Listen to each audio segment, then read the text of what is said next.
Everyone is talking about MCPs today. As the last time I checked, there are like over 2,000 MCP servers already live.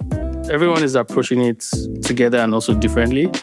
I think at this point in time, almost every large platform has an API, and you can actually use those APIs to build your own kind of MCP server. Eventually, even if you have like a fleet of AI tools, it's going to come down to how do you use them to solve whatever problems are in front of you.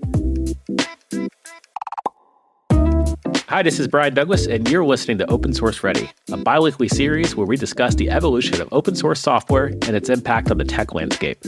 Along with my co-host John McBride, we'll explore topics like open source AI, the business, and the life and sustainability of open source. Open Source Ready is brought to you by Heavybit, the leading investor of developer-first startups. For more information, visit heavybit.com. If you're interested in being a guest on the show, or if you'd like to suggest a topic, find us at x.com/opensourceready. Welcome to another installment of Open Source Ready with my co-host, John McBride. How you doing? Hey, I'm doing fine. I busted up my knee in Crested Butte skiing last weekend, so Oh, wow. I'm all right. I'm getting around okay. I'm just hobbling around while I do. No standing desk today. No standing desk. Well, I don't use my standing desk much anyways, so. All right, I won't tell your... Don't tell my doctor. I won't tell your insurance provider that you're sitting all day at a desk. Exactly. How are you doing, Brian? I'm good. I've been vibing this whole vibe coding thing. I've been doing that all weekend, and I sent you a note over the weekend. But yeah, just prototyping ideas and then getting to production-ready products in less than a day is like kind of unreal. I tend to noodle around too much about like the non-important details, and I think having a little chat AI in my editor unblocks me faster is the word I'm trying to say. Anyway, wanted to introduce our guest, Adewale Abati, and goes by Ace on the internet. Ace, welcome. How you doing? I'm doing good. Thank you for having me. I was just going to follow up with John because I actually had a fracture over the weekend playing football. Like I still have like a... Oh, no. Oh, wow. Wow. There's an audio-only podcast, but yeah, I mean, that looks like an intense cast. It was just the elbow. I think I had a radial head fracture from a fall. Ooh. But I'm good. It should get better in like a week or so. All right, could you still type? I mean, you still got mobility in the fingers? Yeah, I still have mobility in the finger, but it kind of hurts a bit. So my left hand has actually been surprising me. I did not realize I had so much experience typing just one hand. So he's doing a good job, and I'm trying to just get used to moving the mouse with it as well. Yeah, I mean, luckily we've got like AI where you can just like talk to the editor at this point. Yeah, I will probably get it to that a little bit down the line. That's what I was going to say is, vibe coding and AI-assisted editors is actually incredible for accessibility. 100%. Last week, we did a live stream our work using a speech MCP, and something that I could just ask it to do stuff. Combined with AI agents like Goose itself, it's just like, thank you. Thank you for inventing this. That's great. Excellent. Well, we actually want to talk about Goose. So you're at Block. I've known you at Block as doing TVD, which we could talk about briefly, like what was TVD and where it's at now. But we did want to get to talking about Goose and what you all are doing with AI runtimes and agents. Yeah. Hello, everyone on the podcast. My name is Adewale. Everyone calls me Ace. Currently at Block as a staff developer advocate, and I've been there for about almost 2 years now, actually. Like Brian mentioned, I did start with TBD. TBD was focused on like open standards for decentralization, mostly finance. So we're working on technologies that would push that kind of decentralization, stuff like DWNs, which was like decentralized web nodes, Web 5 itself, and all of those things. Right now, there's been a shift in focus from TVD. So all the projects and technologies that were created at that time have been donated to like other open source foundations to keep it moving. So recently, I also switched teams and I've been working on Goose, which is an open source as well, AI agent that is doing things. I'm always super excited to talk about it because I see the way different people use in different areas, in different professions, and it's like, oh wow, that's a great idea. So I'm super excited to just talk about that, and also to, find out how people are also vibe coding or trying to create stuff with these new tools that are getting every other weekend. Yeah. So could you explain what Goose is, real quick, for the listeners? Yeah. So for any of the listeners that don't know what an AI agent is right now, think of it like a super personal assistant. The brain is the LLM. So you have like an LLM, like an what's it called? GPT-4 4.0, 4.5, or Gemini, as the case may be, as the brain behind these tools. But then they also have like additional abilities to take your instructions and go act on them. So a typical example I would give is if you're speaking with ChatGPT, for example, I want to do this, it kind of gives you the code back or gives you suggestions. But with an AI agent, because it can act based on your instruction, it can take what it would have given you as a response and actually go work on it, go do something about it. And I think that kind of just transcends even beyond just coding, because thanks to the continuous advancements, now you can use it to manage activities on your computer. You can use it to connect to like your existing applications like Google Drive, Google Calendar, all of those tools that just makes it like, oh, okay, just go do this thing for me. I'll be here watching. So AI agents for me are just like that's AI powered assistants that just listens to you and can also be like it's entirely under your control, basically. Yeah. One of the things that I noticed immediately about Goose that really stood out to me and I'm very excited about is its deep integration with MCP. It's almost like a universal MCP client where your agent with Goose can go and use a bunch of MCP servers. So maybe we could tee people up. What is MCP? How do you think about it? How does the Goose team think about it? Yeah, I mean, everyone is talking about MCPs today. And to take it back a bit as well, let's think about when APIs were first shared with everyone. Like, hey, you can use APIs to connect with applications. You can build your own front end and whatever on top of any API. It kind of opens up the world to things that, oh, I wish I could do this. And then moving into the era of AI tools where people are able to ask questions with LLMs, to talk with LLMs. And now we want to also be able to bring the intelligence that these LLM tools bring into tools that I already use every day, like Slack, like my Gmail, my calendar, all of these things. MCP is providing that protocol that just kind of standardizes the way all these AI agents, AI tools can take advantage of this opportunity or access your data without having to reinvent the wheel every single time. With the API example, if three different websites want to consume a specific API, libraries came into play to make it like standardized in a way. But you still have to like write your business logic all around that. It's still very custom based. But with MCPs, it's very, very consumer focused, where the AI agents take this MCP, they don't have to reinvent any wheel. The standard is already there. And you as an end user can use pretty much any agent that is supporting the MCP standard itself to work on any of these tools right out of the box. So MCP as a protocol itself just opens up a world where it's an ecosystem that you can continue to build more things upon it. And most of the infrastructure, when you have a system like that, it means the possibilities are quite endless because it's not just about what we've created. It's about you being able to create so many things on top of what has been created. And I think that just makes it amazing. Yeah, so can we talk about the the origin of Goose as well? So like Block is known for its Square tablet reader and like payments and a bunch of other stuff. This is a dev tool. So I was just curious, like at what point does this is this making sense for Block? Right. So actually Goose started as an internal tool. We wanted to find a way to bring in more productivity through AI tools within our organization. I just seen how it started to improve the productivity. It was like, oh, we can actually expand on this and make it open source so that more users can use it, more people can build on top of it as well. And that's the power of open source, right? Because when you open things up like this, different people across different areas of expertise are able to contribute stuff into your technology and make it even grow faster. So ever since the launch, January 28th, it's grown exponentially in the sense that we've gotten contributions from different organizations and even individuals. It talks about the collaboration as well around MCPs. Goose was initially built in Python, so we had things we call like toolkits. It was kind of like its own ecosystem, but just the collaboration that open source brings to be able to work on something like MCPs together and just kind of redesign goes around MCPs themselves. That's why it feels like it's an MCP client today. I mean, it is, but even the inbuilt tools for Goose are MCP servers. So like the things that makes it work beyond just a chat tool are built in a way that support MCP setup and all of those things. So that kind of just opens up the extensibility of Goose, and I think it's one of the things that goes best for it. Number one is open source. Number two is the extensibility. There's no caged environment like, oh, you have to use this LLM tool or you are limited to these sets of extensions, as case may be. You can make Goose be what you want it to be, like very much customized to yourself based on the MCP servers that you choose to install.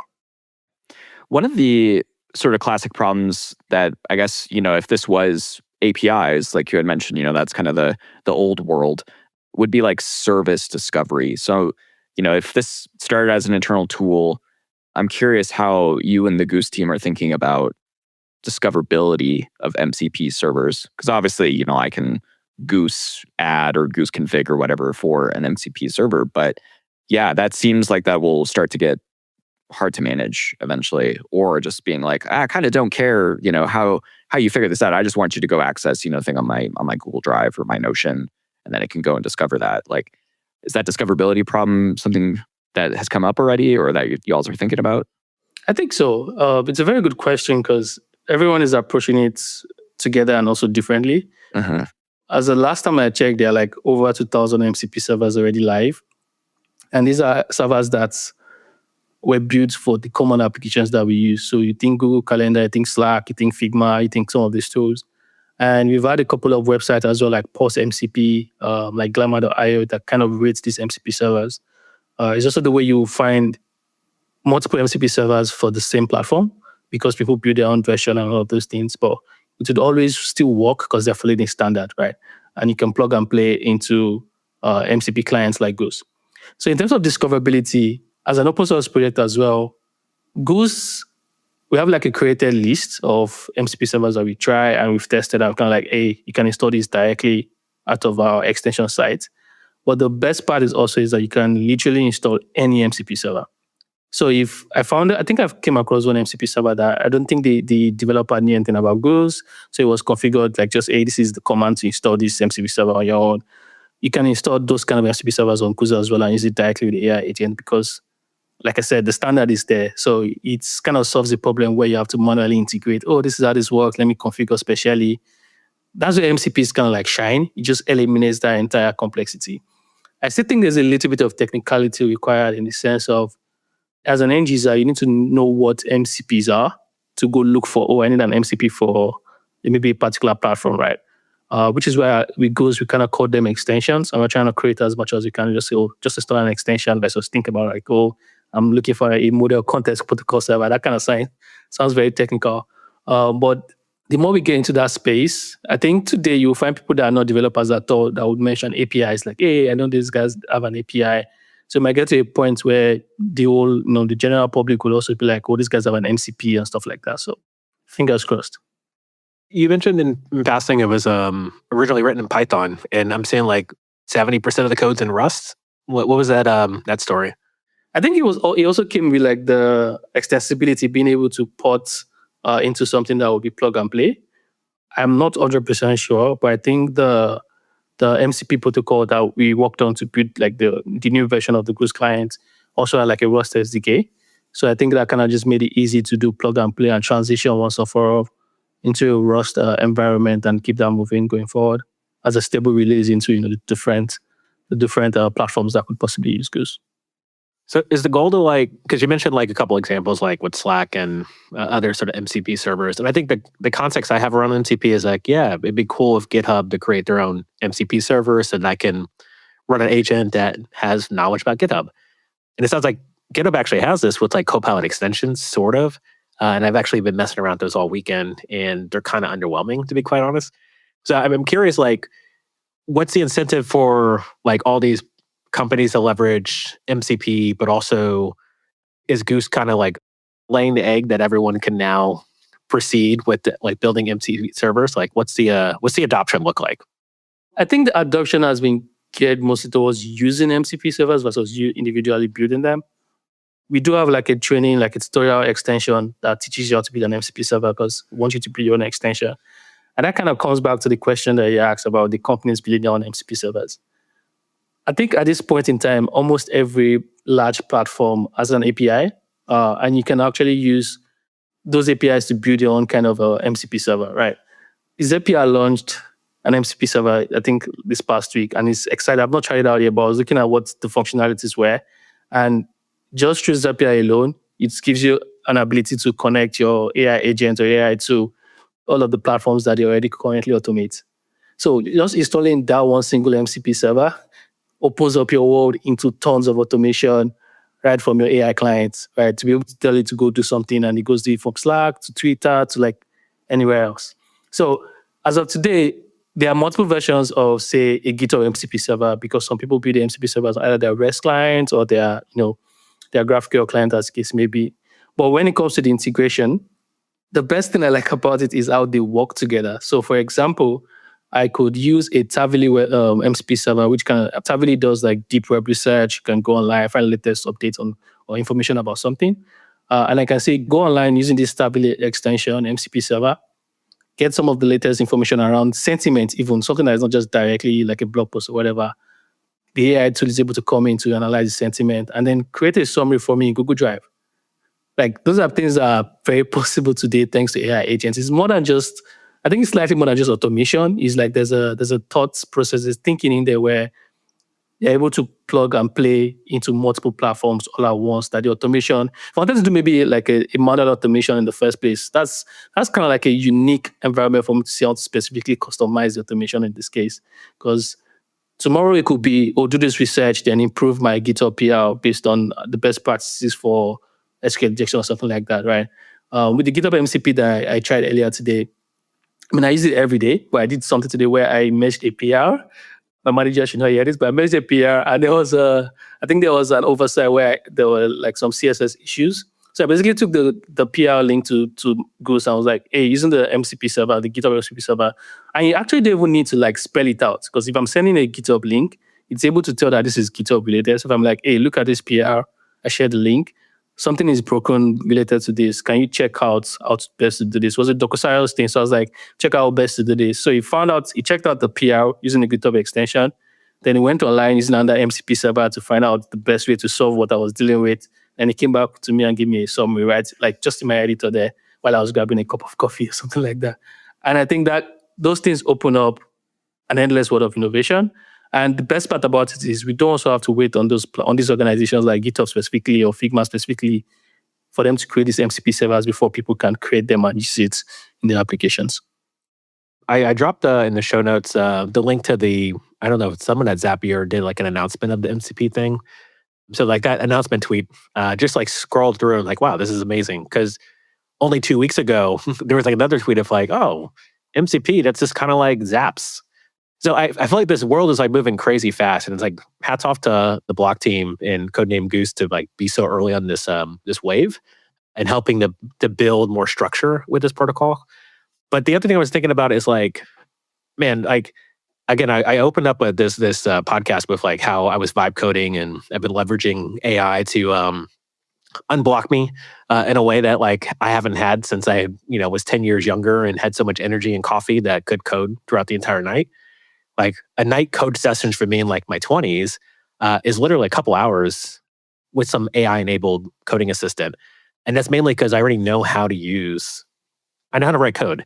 In the same way I know how to use an API. Mm-hmm. So when I get handed over an MCP server, I'm like, okay, well, like say less. I can now put together a real product. And that's where I sort of swim, is like productizing ideas rather than trying to build out the guts and the framework and protocols.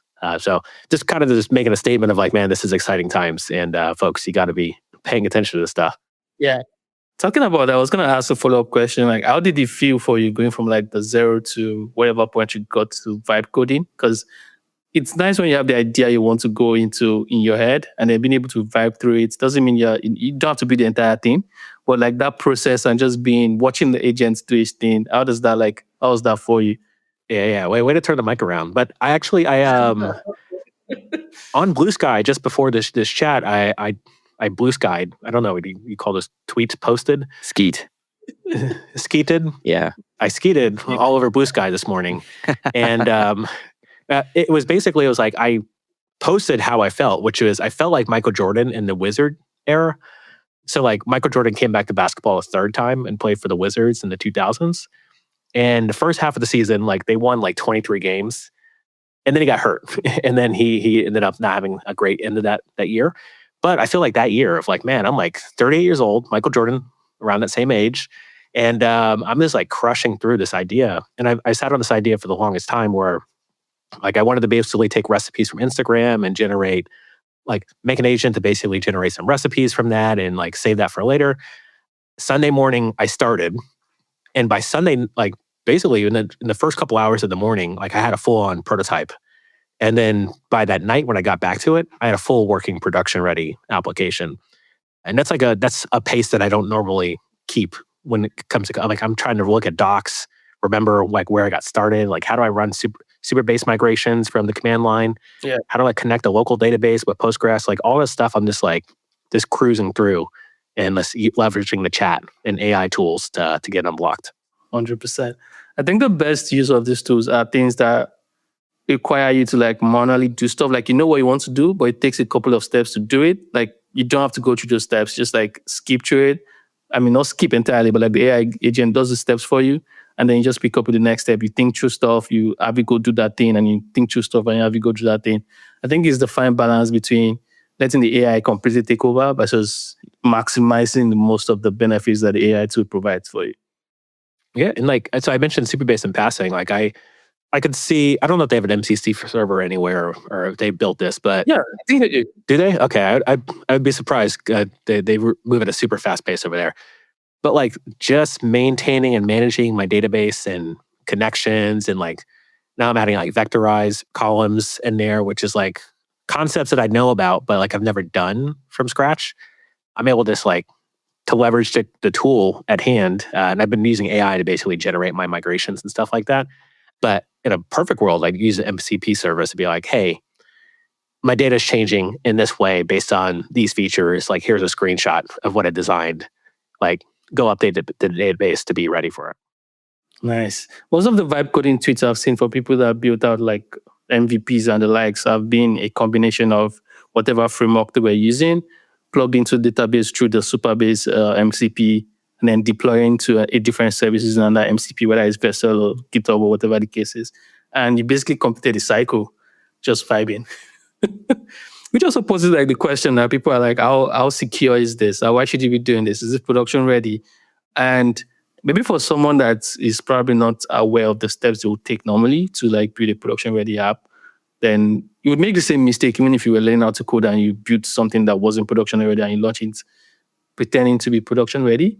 It's just that you get to that finish line quicker than you face your woes like, oh, I should have made this more secure. So when I see people blame the AI tool for that, I'm like, it's not the AI tool. It's more like the person using the AI. Because if you sat down there and you ask the AI tool, like, okay, we're done building this. Is there any security thing I should be worried about? It's going to give you a review based on what it thinks like, oh, we did this, we did not do this. So I think it falls back down to the human to make sure you go through all the checklist or at least ask the questions that matter so that the AI can best serve you in a way that you do not regret in the future. Yeah. John, a couple of weeks ago, we were talking about Go channels and some dragons around like not deferring properly and stuff like that.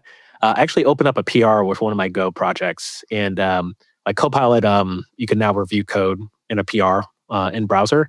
Actually caught some of that stuff. So like asked the right questions and then pointed out like, hey, you should like perform. And I'm going to use the terms all incorrectly because like I literally vibe coded this stuff. But it's like the mutex here, blah, blah, blah, close this, defer here. Like all that stuff is stuff that it takes me a long time to like wrap my brain around, like the server side code to be able to make sure that it works and proper. But I wanted to take advantage of performance. So ended up just asking the chat, hey, I actually want to improve performance based on how many cores available. Write that code. And it's like I'm able to like trust it with probably should write some more tests to be quite honest, but like trusting it just by, deploying it and seeing what happens. Yeah. That's smart. Yeah. Go is also one of those languages that I think is like just simple enough and powerful enough that works pretty well for, whatever this is, vibe coding, prompting, et cetera, et cetera.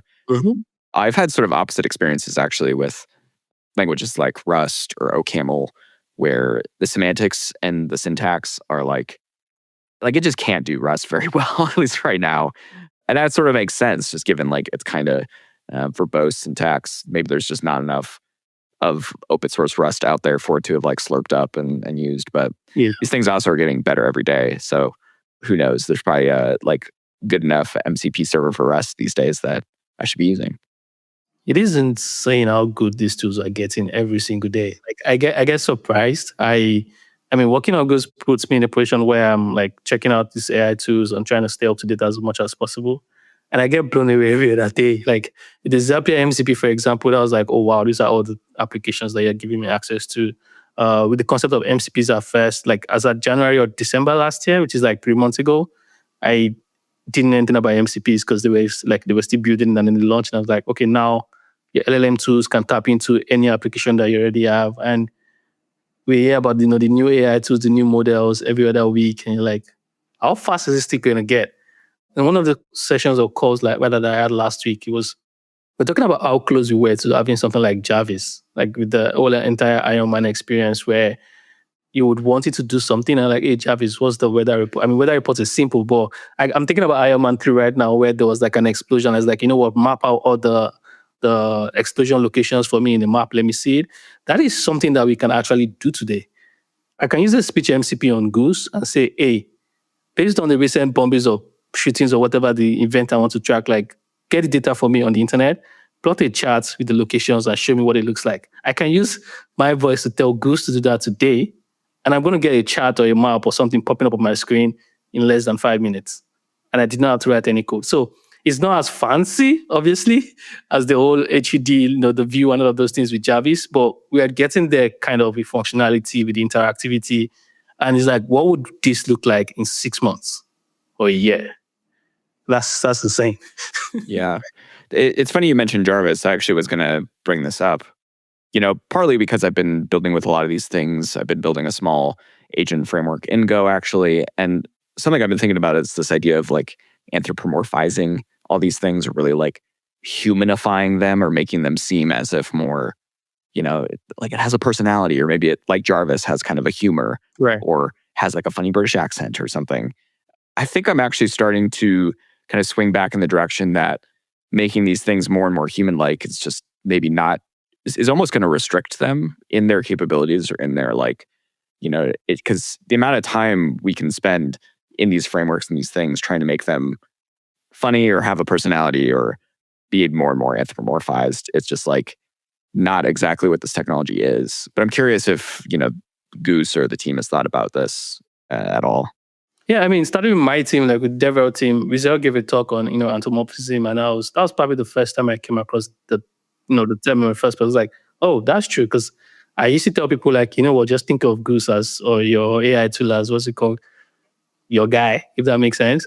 So maybe is at the point where we need to probably take a step back from that and think of them as tools, as what they are, and also build them in that way so that humans still are able to keep what makes us human, but at the same time we're able to maximize the benefits that these tools bring to us, because we are using them in multiple ways that go beyond just, this sounds funny, or this sounds, cool, or whatever the case is, and we can take back our own time. So I think it's a very interesting topic. I'm sure different people would have different, perspectives on stuff like that. But right now I'm kind of like, I'm in agreement with you to take a step back from trying to humanize these tools or build them in a human fashion so that they feel human, because they're not.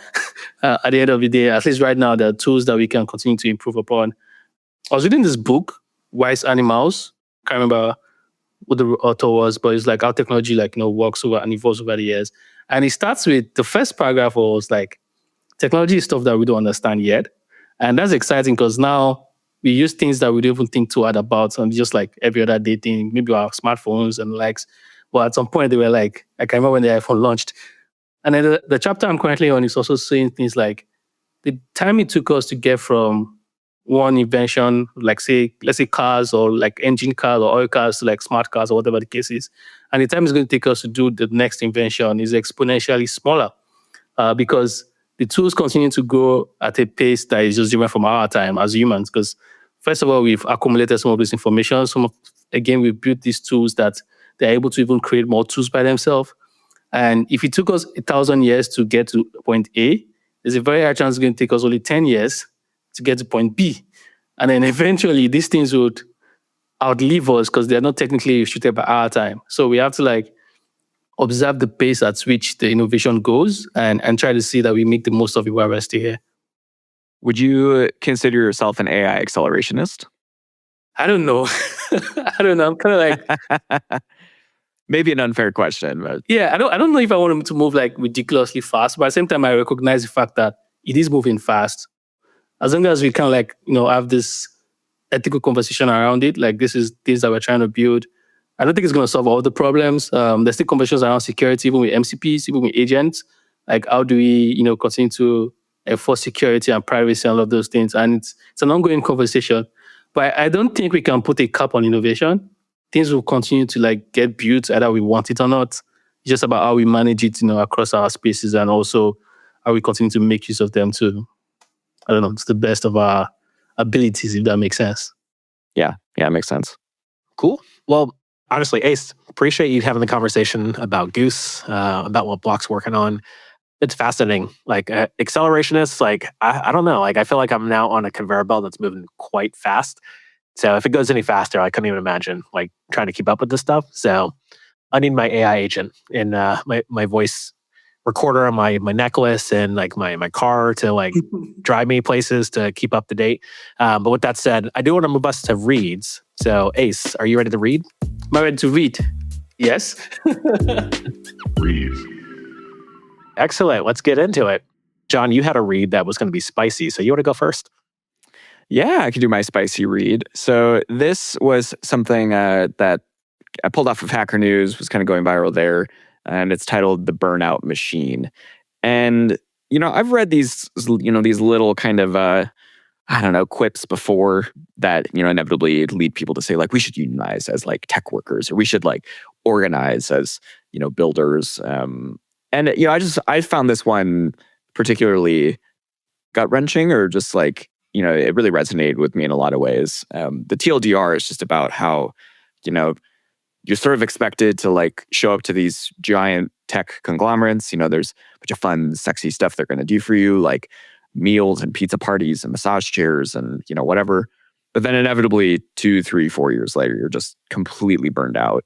And just like the pace of work and expectations seems to be kind of unreal. And I sort of feel like that's only gotten worse as, return to office continues. And yeah, I don't know what that's going to look like with the future of tech work, because even just a few years ago, it was like showing up to do some code and like cut some features. And like, it honestly wouldn't surprise me if like in the future, every tech worker was sort of a manager of their own like AI fleet, trying to like get that complexity to make sense, and then like still shipping things to other people. And just like the graph of how this could look in the future could be very interesting. But, it's a spicy read, because I feel like anytime, you bring up unionization or organizing within any job sector, there's a lot of opinions. So I don't really know how I feel about it, I guess, is my read of this. Yeah, I mean, everyone's got an opinion around this. And like I feel like when you bring in the union sides, like I'm looking at this, like might ruffle feathers and get us canceled, but this is my opinion. But like I look at Starbucks. Starbucks had like a unionization a couple years ago. Like I don't remember the last time I went to Starbucks. Like I'm happy that there's like jobs and people can have Starbuckses in their like hometowns, and there's only like 1 or 2 unions that to existence for Starbucks so far. But it does like set the stage of like, okay, well, it's unionized. Does it really matter, or are we going to move slower? Like if you try to build a house or get any sort of renovations here, and specifically here in Oakland, California, the time to get permits is like ridiculous, and it does come down to like a lot of red tape that happens. So in the event that like, okay, let's figure out how we can get either paid more or get it established in like standards, like that we might move the cheese pretty quickly. Like especially like how you mentioned, like do we manage a fleet of agents? The other thing was I know with the airline pilots, which I know this might be like an overused analogy, but like is AI going to take my job? Like with AI, like airline pilots, like you take off and you use autopilot. So like you like are just watching the bleeps and blops on the screen. I imagine there's a little bit more to it than that. I've never flown a plane. I've actually asked my pilot buddy about this exactly, because I'm like, this seems like something ripe for, or even like, maybe you'll be sitting in a cube one day to like, man 3 or 4 of these different planes from your drone operated, thing or something, and just like remote into it. But what he tells me though is that like, while autopilot is very good, and I think this actually rings true for a lot of how AI works today, autopilot's very good at like every typical use case. But man, the thing just like sucks in a storm or with like unexpected turbulence. it can't really take off or land because, you're literally manning the yoke and you feel the give and pull of the thing coming down. Yep. And, flying these planes the way that he describes it to me, especially these really big planes, is they have a certain feel. And that's like really difficult to code into any kind of autopilot or AI system. I don't really know if I want to get on a plane that doesn't have a person in it, I guess I would also say. I mean, talking about that, it's not exactly the same thing because flying a plane is probably infinitely more difficult. But it's also one of the things I try to tell like software developers, like it's more than just writing the code or doing everything as in documentation. Is how do you use this code to solve a problem? Like eventually, even if you have like a fleet of AI tools, it's gonna come down to how do you use them to solve whatever problems are in front of you, and that'll probably be what differentiates developers or managers, as case may be in that scenario, because everybody has access to these tools, but what are you able to create? Are you able to approach certain problems even with the same set of tools? So it's just like everyone has access to, everybody cannot build an application, but what kind of application can you build? Well, everyone cannot use AI tools, but what can you do with them? There's autopilots here. You're flying in the storm, but can you handle the storm? Like it's like, I think it's something that is just very key for everyone regardless of that field, to just know that the tools will always be there, but it's like, what can you do with them, basically? Yeah, and going back to the original reason for the article, like the burnout question. Yeah, like I think that employers are always going to try to get the most bang for the buck where they can. So like if it's, hey, you're going to start coming back to the office because we have lunch now. Like, okay, lunch. Oh, by the way, we have dinner. And we have these events. And we're running a hackathon on the weekend that we need to have people hands-on for. And we have a launch on Monday. So like, there are always going to be like these little carrots dangled in front of you. Like, I think what I learned early in my career when I was much younger and had more energy is like those opportunities where maybe do put some extra time or go travel to do whatever reason. Those help set you up for when you're 20 years later, when you're like, oh, you know what? Actually, I think I can just get my job done a couple hours a day and then, write design docs or do more people management, like all that. You set the stage early on to get to the point where, okay, yes, I can afford to get have the decision made that I can make more money and et cetera. And it's like the age-old engineering answer, which it depends. And it's like everyone's situation is going to be different. And I think we're better off without standards, but I do see the reason for like the need for standards. So I'm here for it. Yeah, one of the frameworks that was helpful, like thinking through this, and I think because my initial read of this was like, hell yeah, like I've been burned out before, like we should do something about that. But then I started to think through some of these frameworks of like how this has happened in the past, where like the steel mill is a great example, where like the literal means of production for the steel mill was, yes, that workforce, but the actual place and the actual like machinery and stuff owned by the mill. So like those people could organize to get better working conditions, more safety, to then be able to, take back some more of that power for the actual means of production. Where in tech, it's definitely different, where like I could just go and like the means of production is basically just like in my brain, right? Where I can like go and output some code and do something. And in theory, I could go ship, a bunch of stuff that could be a competitor to Amazon and Cloudflare and Block and X and whoever. But that paradigm starts to get so much muddier for me when I start to think about like the future of what work looks like with these fleets of AI agents and stuff that I'm managing, because like I don't have a fleet of H100s in my house. Like that means of production is not within my means.